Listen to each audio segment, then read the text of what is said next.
Welcome to Charts Today. My name's David Linton, and today's edition for Tuesday, the 3rd of August, comes to you from London. And we are seeing markets pretty mixed, a lot of green and red on the screen. So it's a time of year, of course, in August. In the Northern Hemisphere, it's pretty quiet generally, especially in Europe.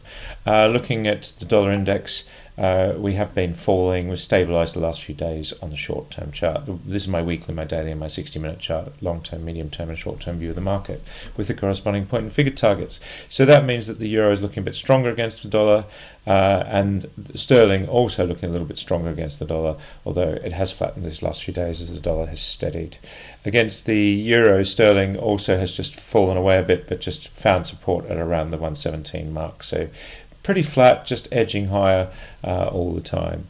Bitcoin is back below the $40,000 mark, so that's just turned a bit short-term bearish. And if we look at the S&P 500 index, it was down slightly yesterday. The futures are up this morning, 0.3% on the S&P and 0.2% on the Nasdaq. And the VIX volatility is sitting steady at around 18. So the fear index is not giving us anything to worry about at the moment. FTSE future in the UK is up 0.25%. The DAX in Germany is a little higher. The CAC Quarante is actually quite a bit higher. Asia was mostly down. We saw Japan lower, down 0.5%. China down 0.5%. Still really feeling the effects of those that weak sell-off last week. And then if we look at the Sensex, actually was up 1%, so that's edging higher, looking like it's breaking this range that we've seen over the last several weeks to make new highs. So that's good news for the Indian market. The Aussie market was actually down slightly, but again, it's holding on to the all-time highs there.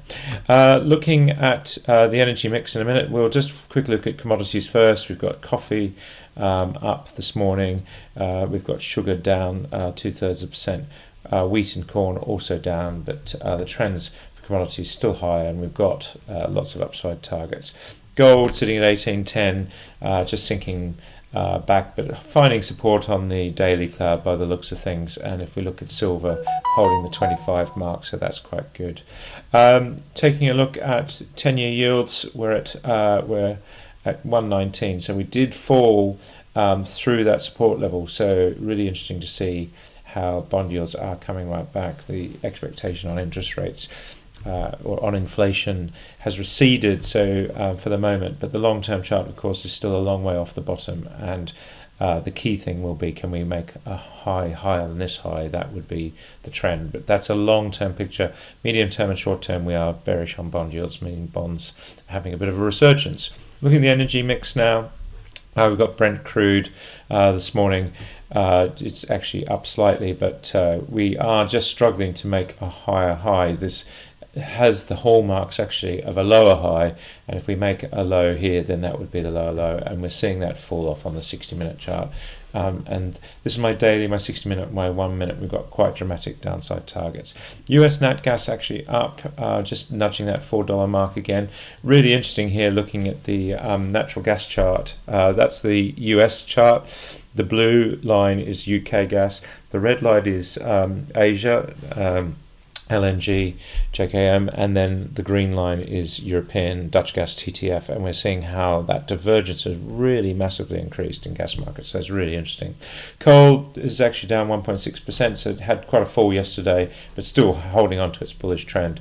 Emissions, we were neutral this week, still a very hard call. We are edging higher on the short-term chart. Do have an upside target there, but it's not that clear. We do have conflicting picture. The long-term picture is still one that's bullish. We found support right on the cloud. Looking at the UK market, we're seeing that build as the charts have come in. So again, that's looking interesting as well. The nat gas charts, we're seeing MBP down slightly this morning, and TTF similarly. German power pushed higher yesterday, just edging higher all the time. That short-term trend looking pretty good. We've got a target to 80 euros 50. Keep an eye on your OTC data with the targets and Updata. And we were bullish on Nordic power this week, and that's come through, and we're seeing here the charts pushing higher, so that's looking strong as well. And UK power also edging higher all the time with lots of upside targets. Keep an eye on your OTC prices here as well. That's it for today. Until tomorrow, happy charting. See you then.